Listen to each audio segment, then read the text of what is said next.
Como colônia, o Brasil viveu os ciclos do pau-brasil, do açúcar e do ouro. No Império, começou o ciclo do café, também voltado à exportação e produzido por escravos. Um ano depois da abolição, chegou a República. O ciclo do café acabou em 1929, quando o mundo quebrou. O Brasil se recuperou e viveu décadas de crescimento. O sonho foi interrompido pelas duas crises do petróleo, a crise da dívida externa e a hiperinflação. A estabilidade trazida pelo Plano Real e as reformas institucionais eram colocadas em risco em 2002. Tem um imenso terremoto causado por medo do próprio Lula. O PT era contra a abertura, o PT era contra a privatização, o PT era contra quase tudo. Inclusive, seu partido totalmente contra o Plano Real, fizeram um escândalo, aquele negócio todo. Ele falava na submissão do país aos interesses do FMI e dos bancos. Ou não pagar a dívida. Então, ele lançava uma grande dúvida de descontinuidade. Surgiu aquela onda de pessimismo. E o país teve que recorrer ao FMI. A crise econômica que se formava dificultaria muito qualquer governo. Claramente o eleitorado queria o Lula, a demanda das mudanças sociais, mas ele não queria perder a moeda estabilizada. Então, de novo, os líderes conseguiram entender o pedido duplo. Porque a sociedade quer isso. A defesa da estabilidade, a defesa da responsabilidade fiscal. O presidente Lula, quando assumiu, ele encontrou um pomar que estava começando a frutificar. E a ideia do programa do PT era arrancar as árvores. E o presidente Lula teria dito simplesmente o seguinte: escuta, se já estão frutificando, por que não vamos colher? Ele teve a lucidez política de perceber isso, mudou, fingiu que não mudou, mas mudou. Então, o movimento da campanha do Lula de fazer a Carta aos Brasileiros, pela qual ele beijou a cruz e disse: vou seguir a cartilha das economias de mercado civilizadas. O então candidato Lula se comprometeu com uma série de princípios básicos saudáveis do ponto de vista econômico. Reorganizar a economia brasileira, respeitar contratos. Corretamente pensar, olha, ninguém aqui vai chutar o balde. Muitas pessoas não acreditaram, não levaram isto muito a sério. Lula começou convidando um banqueiro de um banco internacional para ser o presidente do Banco Central. Resolveu, com isso, também dar uma mensagem de seriedade, de austeridade ao país. Prometo manter, defender e cumprir a Constituição, observar as leis, promover o bem geral do povo brasileiro. E com essas promessas, Lula se tornou presidente do Brasil. A surpresa começou com a escolha da equipe econômica. Foi uma das melhores surpresas da democracia brasileira o modo como foi feita no Brasil a transição do segundo FHC para o primeiro Lula. O ministro da Fazenda, um médico, Antônio Palocci, levou para sua equipe um conjunto de economistas de altíssima qualificação, mas que tinham visões de mundo distintas das dos economistas do PT. Pessoas comprometidas com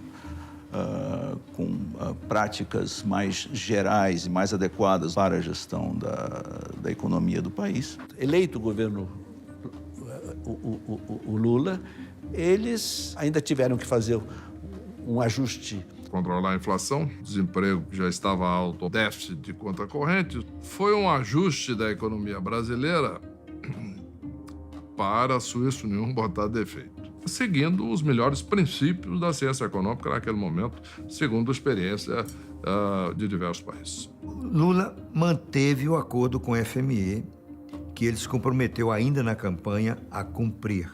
E esse acordo estabelecia que 80% dos recursos seriam desembolsados no governo seguinte. Em julho de 2003, o Brasil já começou a crescer. E mesmo depois da crise controlada, a política econômica foi mantida. Houve, na prática, uma continuidade de gestão da política econômica. O Lula, no primeiro mandato, preservou e até reforçou o compromisso com o chamado tripé macroeconômico, austeridade fiscal para valer, política monetária autônoma do Banco Central, cumprimento do centro da meta de inflação e câmbio flutuante. Mantém o compromisso com a lei de responsabilidade fiscal e com todos os outros, tudo que é a base do Plano Real. Lula deu sequência àquela filosofia que vinha tendo no governo Fernando Henrique Cardoso de melhoria do ambiente de negócios e de mudanças institucionais que melhoraram muito o ambiente econômico para permitir que os mercados no Brasil funcionem melhor.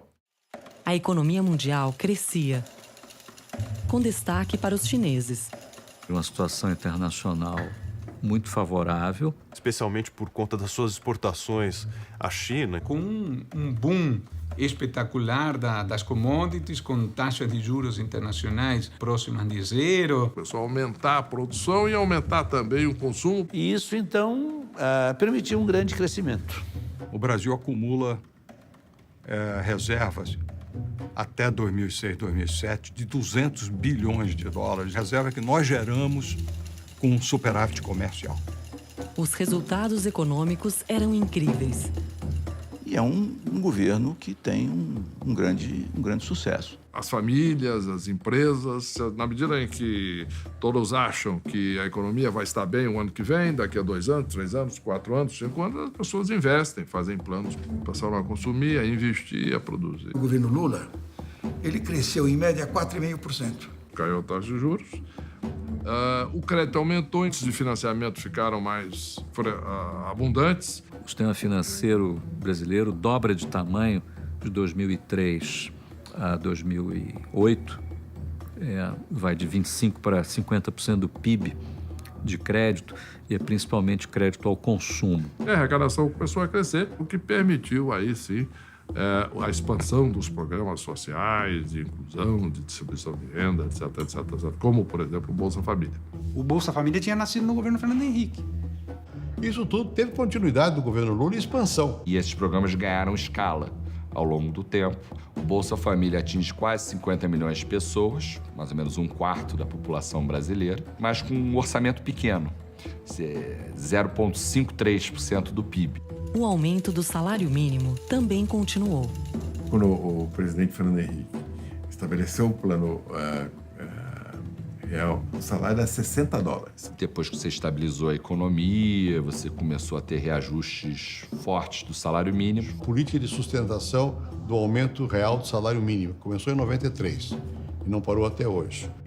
Com essas medidas, o sucesso econômico atingiu até os brasileiros mais pobres.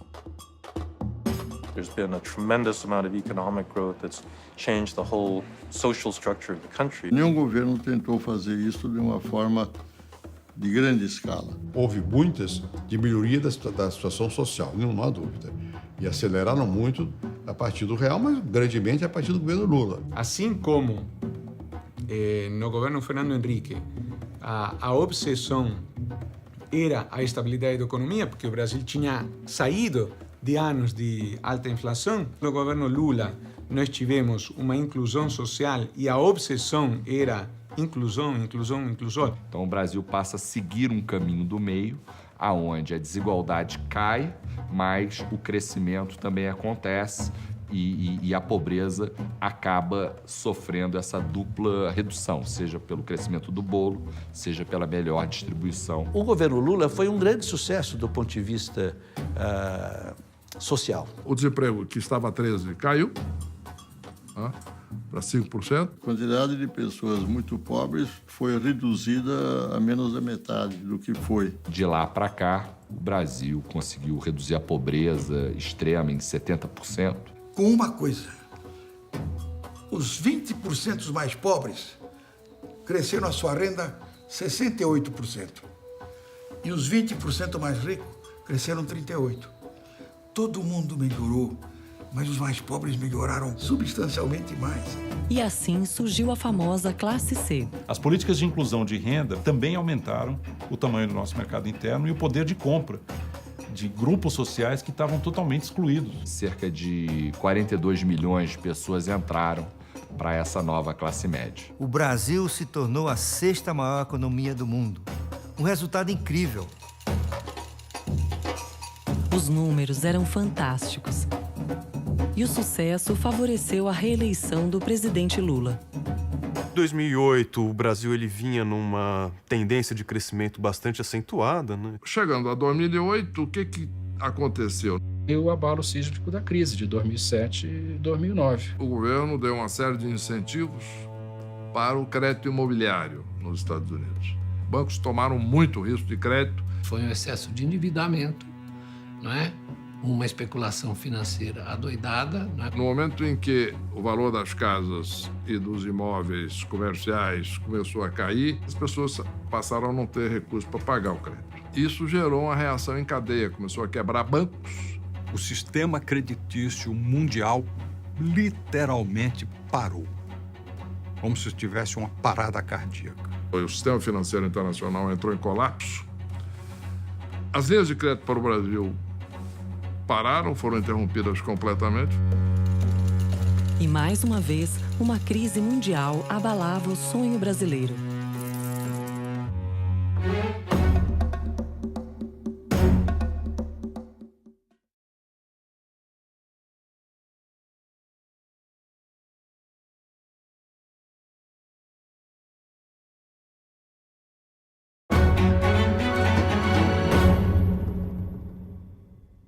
Quando grandes bancos americanos quebraram, o Banco Central brasileiro reagiu imediatamente. Poderia ter posto abaixo o sistema.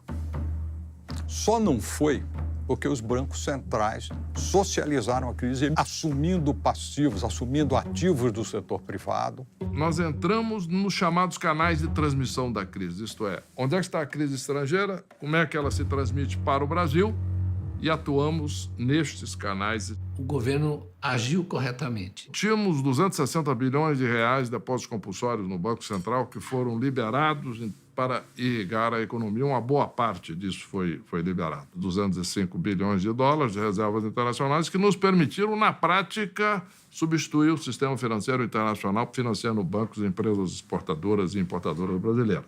A crise de 2008 gerou uma crise de confiança no mundo inteiro, né, e justificou a adoção de políticas chamadas keynesianas. Incentivar o crescimento da economia, incentivar o consumo. Houve uma escala de intervenção financeira e monetária nas economias desenvolvidas nunca antes praticada.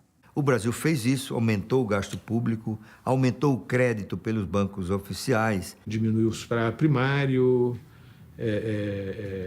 diminuiu os juros. O governo ofereceu os incentivos fiscais para a compra de duráveis. Mais incentivos ao endividamento familiar, ao consumo, via redução de imposto também, do IPI, essas coisas. Tem uma frase famosa do Lula, que ele vai, né, à imprensa para dizer, olha, vamos às lojas, vamos consumir.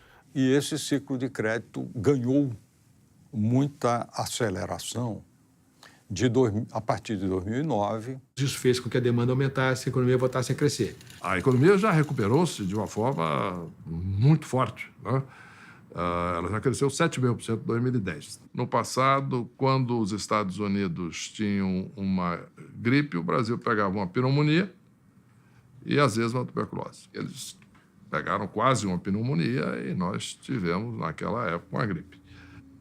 Não foi uma gripe fraca, mas foi curta. Uma recessão de 5 meses, que foi a mais curta do mundo, e depois voltou a crescer. Os efeitos da crise foram controlados, mas o intervencionismo não diminuiu. A equipe econômica do segundo mandato defendia preceitos muito diferentes da anterior. O Brasil me impressionou muito. De 1990 até 2005, 2006, o Brasil fez uma mudança espetacular.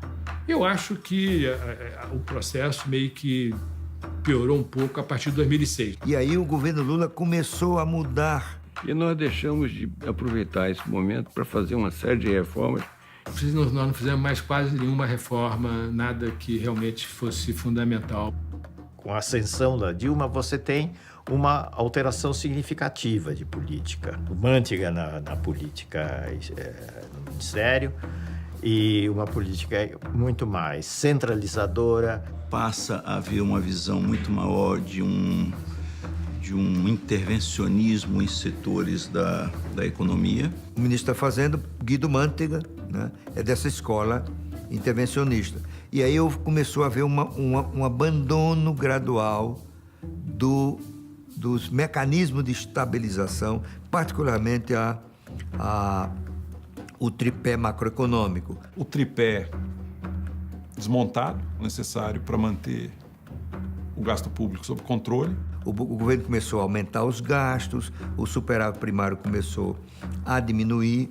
É o Estado desenvolvimentista achando que vai decidir quais são os setores da economia que vão florescer e quais são aqueles que não vão receber apoio, proteção, favores e estímulo. Políticas diferenciadas no BNDES em favor de determinados setores ou empresas que foram entendidas como relevantes para a criação daquilo que se convencionou denominar dos campeões nacionais. Então, passou-se a usar muito agressivamente o crédito direcionado e subsidiado, isenções tributárias, tarifas de proteção à importação. Ficar dando incentivo para esse, para aquele, tudo a conta-gota, tá certo? Sem clareza, transparência nas regras. Tem uma transferência de renda do Tesouro para os grupos que vão ter esse capital mais barato do que o próprio Tesouro se financia. Enquanto o mortal comum paga 30% de juros, ele paga 5%,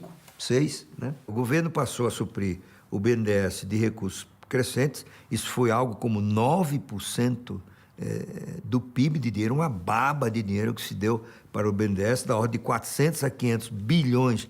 Uma vez me perguntaram, mas como é que o BNDES faz escolhas? Eu disse, olha, nós temos aqui um grande assessor inglês que nos faz as escolhas das empresas. É o Charles Darwin. A economia já não crescia como na década anterior. Mas isso não afetou o resultado das eleições. Em 2010, os brasileiros elegeram Dilma Rousseff presidente. A Dilma teve um problema sério. Havia o desaquecimento da economia mundial. Uma economia com crescimento muito baixo, próximo de zero, com inflação mais alta do que as metas que a sociedade fixou para si mesma. E o governo entendeu que deveria continuar intervindo. Do governo Lula para o governo Dilma há uma continuidade. O governo continua intensificando as políticas sociais. Portanto, um objetivo são as políticas sociais. Um grande sucesso na política de aumento da classe média. O programa Brasil Sem Miséria, que abriu as portas da universidade à população brasileira. Isso foi um grande sucesso desse governo e é inegável, não se pode negar isso. Claro que o governo Dilma, ele se revelou muito mais interventor na economia, um certo messianismo que o governo Lula não tinha, e de gastar recursos públicos que não tem. E começa a se restabelecer o chamado capitalismo de Estado, em que o Estado é o promotor, é o investidor, é o que controla. A ideia do Estado intervindo desastradamente no funcionamento dos mercados. Uma completa dissociação entre a classe econômica, os empresários e o governo, uma falta de diálogo muito forte. E isto faz com que a gente tenha o clima de desconfiança e de falta de investimentos que a gente vê no nosso país hoje. Com falta de investimentos, o governo lançou um pacote de concessões na área de infraestrutura. O Estado não tinha condições de continuar investindo na infraestrutura de rodovias, ferrovias, portos e assim por diante. E aí a iniciativa, que eu acho extremamente louvável, de mobilizar o setor privado através de concessões, do grande programa de concessões. A Dilma, sobretudo, fez várias privatizações, que, como a privatização é uma palavra maldita, recebeu o nome de concessões e tal. E as estratégias para aumentar o PIB e conter a inflação, aumentando crédito e incentivos, não dão resultado no governo Dilma. Ela pega o final, vamos dizer, desse ciclo de endividamento familiar e de criação de crédito de consumo. Acho que na década passada, o crescimento que o Brasil teve, ele foi, de certa forma, facilitado por estabilização, possibilidade de previsibilidade e, com isso, uma grande expansão do crédito. Esse fenômeno começa a se esgotar. O nível de endividamento das famílias começa também a se estabilizar. A inadimplência, num certo momento, começa a bater em limite. O sistema bancário se torna muito seletivo. Então, os instrumentos vão perdendo eficácia. E é uma sensação angustiante para quem está em Brasília apertar o mesmo botão e ver que a coisa não funciona do mesmo jeito. Principalmente no governo Dilma Rousseff, nós retrocedemos. As 3 pernas do nosso chamado tripé estão capengas, altamente fragilizadas. Para colocar a inflação na meta, tinha que ter taxas de juros cada vez mais altas. A Dilma tinha prometido nas eleições passadas que ela baixaria a taxa de juros.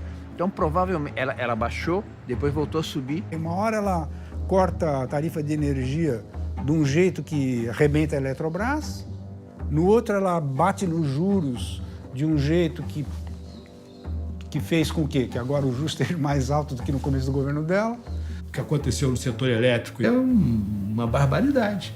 Começar a controlar a inflação com base em represamento artificial de tarifas, como energia elétrica, como o preço da gasolina, como o preço do transporte público. E, de repente, você montou um desastre na área, nessa área, né, que você administrou os preços. A inflação continuou aumentando e os gastos do governo também. Há um descontrole de gasto público.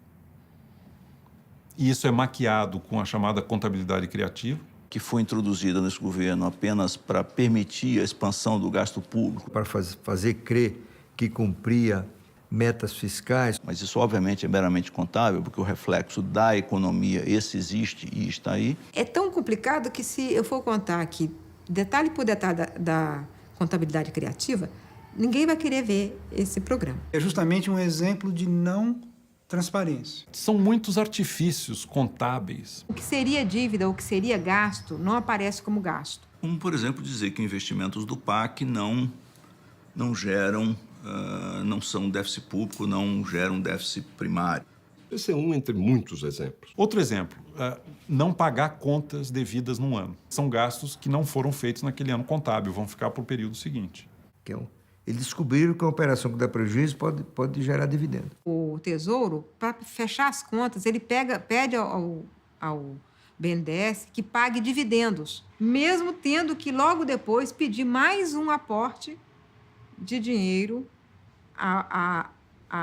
ao Tesouro. Então, na verdade, ele tem uma dívida, mas ele também tem um ativo. Então, isso se neutraliza. Na dívida líquida, não aparece. Como se você passasse o dinheiro de um bolso da calça para o outro bolso da calça e considerasse aquilo como receita. O que acontece é, ao dizer que um determinado gasto não é déficit, no fundo eu estou autorizando uma expansão fiscal ou uma expansão monetária. O que significa, olhando do lado da moeda, significa inflação. Contabilidade criativa, ela não afeta o mundo real. Não é que estão roubando, não é isso. Estão querendo passar uma imagem do que não existe. Isso afeta a credibilidade, aumenta a desconfiança. Uma das coisas que mais atrapalhou e gerou desconfiança no meio empresarial, dos investidores, etc., é justamente o recuo que foi, em vez de avançar na transparência das contas, ao contrário. A falta de confiança no governo foi aumentando, até que em julho de 2013, milhões de brasileiros foram às ruas. Inicialmente contra o aumento do ônibus, depois também por saúde, educação, segurança e contra a Copa do Mundo no Brasil. Contra a corrupção, contra a PEC 37, contra esse projeto absurdo que é a Cura Gay da Comissão dos Direitos Humanos. Foi um movimento difuso de insatisfação com o governo. It's kind of an inevitable process of economic modernization. You get young people with better education, with higher expectations, you get a broader middle class, and middle classes everywhere in the world have greater expectations. Os indivíduos mais demandantes e maiores pressões sobre o governo, com maior cobrança, que eu acho que é uma coisa muito positiva da sociedade. So that's what democracy is. Democracy is governments that have to be responsible to public pressure.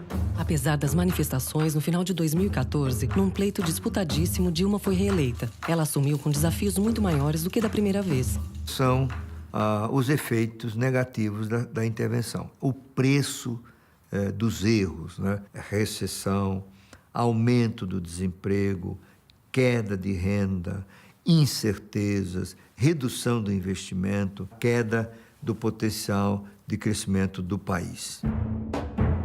E mais uma vez, depois de um período de enorme crescimento, o país enfrentava uma crise econômica.